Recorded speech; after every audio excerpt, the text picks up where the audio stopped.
क्या आपने कभी किसी ऐसी जगह के बारे में सुना है जहां एक के बाद एक करके लोग गायब होते चले गए, बिना किसी निशाने के, बिना किसी जवाब के? एक ऐसी जगह जहां घना जंगल है और उसके बीच कुछ ऐसा है जो दिखाई नहीं देता, पर आप उसको महसूस कर सकते हो। ये कहानी एक ट्रायंगल की है जहां सिर्फ लोग ही नहीं बल्कि राज भी गायब हो जाते हैं, और इस जगह का नाम है बेंजियन टर्न ट्रायंगल। अस्सलाम वालेकुम दोस्तों, उम्मीद करता हूँ आप सभी खैरियत से होंगे। Welcome to Pakflix stories, the birth of mystery. Bennington Triangle ये नाम दिया था एक अमेरिकन ऑथर जोसेफ सेट्रो ने। उन्होंने इस जगह का जिक्र किया था एक छोटी सी वैली जो साउथ वेस्ट वर्मोंट के बीच में है, और ये कोई आम जगह नहीं थी, बल्कि 1945 से लेके 1915 के बीच तक कई लोग बिना किसी निशानी के गायब हो गए। सीट्रो ने अपनी किताब में ख़ास तौर पे शैडो ऑफ चाइल्ड में इन रहस्यमय डिसअपीयरेंस और वहाँ के ख़तरों के बारे में लिखा है। उन्होंने कहा ये एरिया कुछ वैसी ही है जैसे ब्रिज वाटर ट्रायंगल जो मैसाचुसेट्स में है।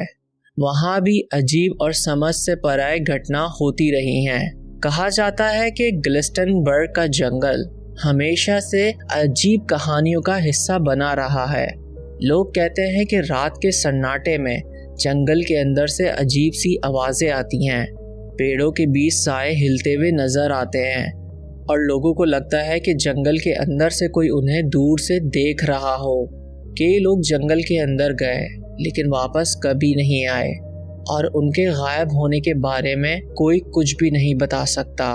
इन सब कहानियों में सबसे ज़्यादा मशहूर है पॉला जेन वॉल्डन का केस, एक जवान लड़की जो एक दिन एक ट्रेल पर चली गई और फिर कभी वापस नहीं आई।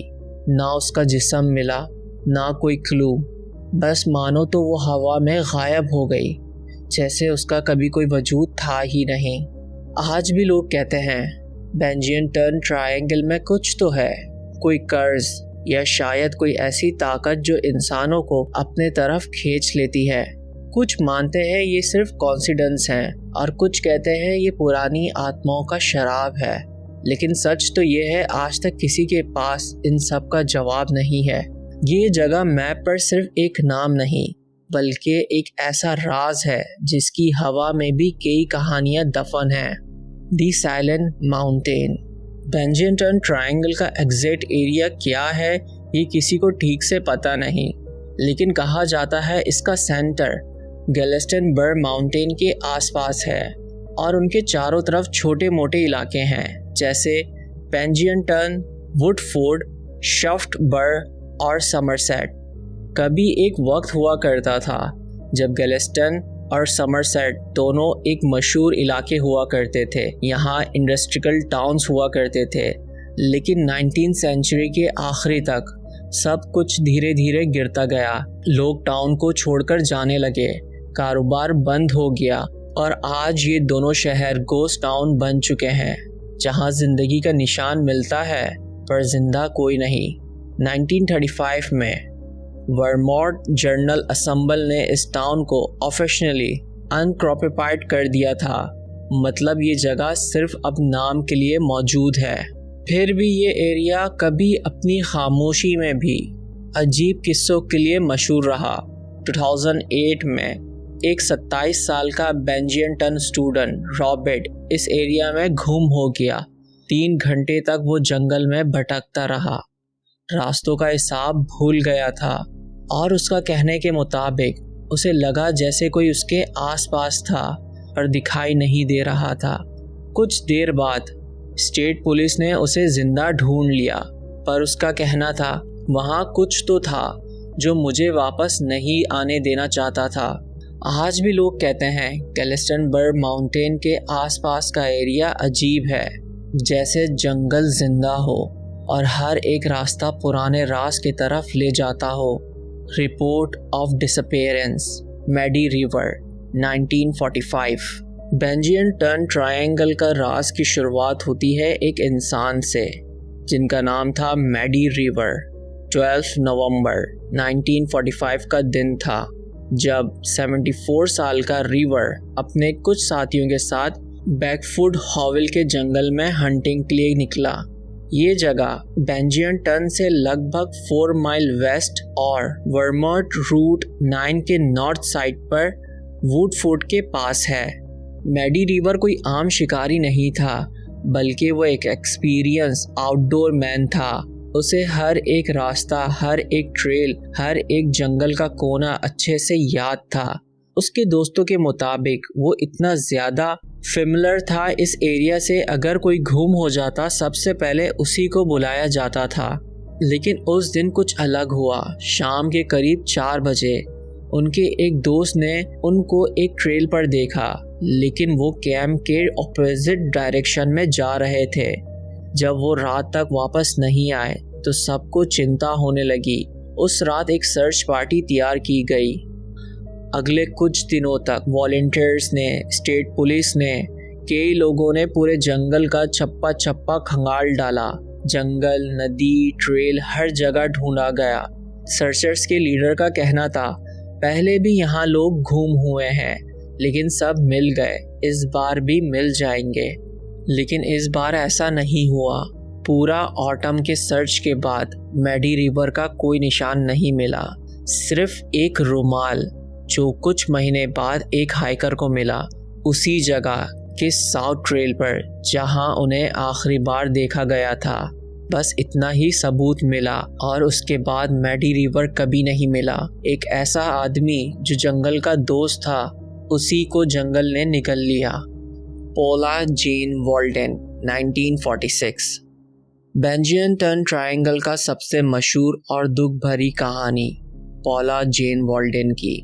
सिर्फ 18 साल की लड़की, एक स्टूडेंट बेंजियनटन कॉलेज में। 1 दिसंबर 1946 को वो अपने कैंपस से निकली एक हल्के से वॉक करने के लिए। उसने सोचा होगा कि वो थोड़ी देर तक लॉन्ग ट्रेल के पास जाएगी और वहाँ से लौट आ जाएगी।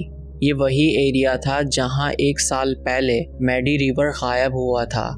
पॉला ने कॉलेज से निकलकर 6 माइल तक वॉक और हिच की रूट 9 पर। उस वक्त ये ट्रेल हार्बर रोड के पास क्रॉस करती थी। एक लोकल आदमी ने उसे लिफ्ट दी थी। उसने बताया कि उसने पॉला को रूट 9 पर छोड़ दिया था, लॉन्ग ट्रेल से कुछ माइल पहले ही। कुछ और लोगों ने उसे ट्रेल के पास देखने का दावा भी किया था।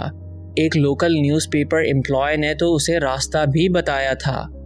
वो रेड जैकेट, जीन्स और लाइट स्नीकर्स पहनी हुई थी, लेकिन उसके पास कोई कैंपिंग गियर नहीं था, ना ठंड से बचने का सामान। रात को अच्छी खासी ठंड होती थी, लेकिन पॉला के चेहरे पर मुस्कुराहट थी, जैसे वो बस थोड़ा सा एडवेंचर चाहती हो।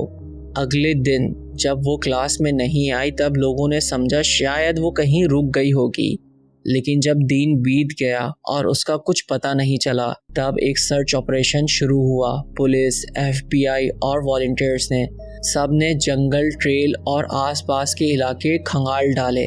$5,000 रिवॉर्ड भी अनाउंस हुआ, लेकिन पॉला का कोई निशान नहीं मिला। ना उसका जिस्म, ना कोई कपड़े, ना उसका कोई क्लू। सिर्फ एक लाल जैकेट वाली लड़की का राज जो हवा में खो गया। उसकी डिसअपेरेंस ने लोगों को हिला दिया, इतना कि एक राइटर शेरली जैक्सन ने उस पर एक नॉवेल लिखा जिसका नाम था हैंग्समैन 1951।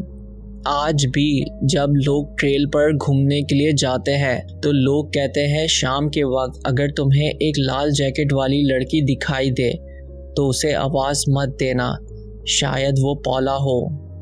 James Tedford 1949। 1 दिसंबर 1949 को, बिल्कुल 3 साल बाद, उसी दिन जब पॉला गायब हुई थी, एक और आदमी जेम्स टेडफोर्ड भी रहस्यमय तरीके से गायब हो गया। जेम्स एक 68 साल का वर्ल्ड वॉर 1 वेटरन था जो बेंजियनटाउन सोल्जर्स होम में रहता था। वो अपने रिलेटिव से मिलने के लिए गया था ST अल्बाइना, और वहाँ से वापस आते हुए उसने एक बस ली। उनके घर वालों ने उनको आखिरी दफ़ा बस पे चढ़ता हुआ देखा था। वो मुस्कुरा रहे थे, बिल्कुल नॉर्मल लग रहे थे। उन्हें लास्ट बार बस स्टॉप पर देखा गया, जहां उन्हें एक दोस्त से छोटी बात भी की थी। और लगभग 6 बजे पेंजियन टाउन बाउंड बस ली। उसके बाद कुछ अजीब हुआ। बस ड्राइवर ने कहा शायद उनके जैसा एक आदमी ब्रेडन विलेज, जो बेंजियन टाउन से लगभग 17 माइल नॉर्थ में है, वहां उतर गया था। उस रात ब्रेंडन पुलिस को एक रिपोर्ट मिली। एक अजीब आदमी जो टेडफुट जैसा लग रहा था डाउनटाउन में अजीब हरकतें कर रहा था। फिर सब कुछ चुप हो गया। टेडफुट वापस नहीं आया। उसकी मिसिंग होने की रिपोर्ट एक हफ्ते बाद दी गई। सोल्जर्स होम के सुपरिटेंडेंट्स ने नोटिस किया कि वो वापस कभी आया नहीं। न्यूज़पेपर रिपोर्ट्स कहती हैं टेडफुट उस वक्त थोड़ा मेंटल डिस्टर्ब था। बेंजियन टन लौटने पर उदास भी था, लेकिन फिर भी वो कहाँ गया? कुछ लोगों का कहना है वो बस में गायब हो गया, जैसे हवा में मिल गया हो। लेकिन ऑथर टोनी जैक्सन के मुताबिक ये भी मुमकिन है कि वो रास्ते में उतर गया हो और कुछ हुआ हो उसके साथ, लेकिन उसका कोई सबूत कभी नहीं मिला। आखिरकार जेम्स टेडफुट भी उन्हीं लोगों की लिस्ट में शामिल हो गया जो बेंजियन टन ट्रायंगल के राज का हिस्सा बन गए।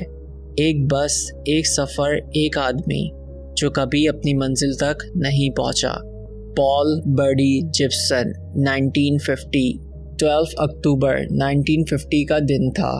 एक ठंडी शाम बेंजियन टन के पास सिर्फ 8 साल का पॉल जिप्सन, जिससे सब प्यार से बडी बुलाते थे, अपनी मॉम के साथ फार्म में काम में मदद करने गया था।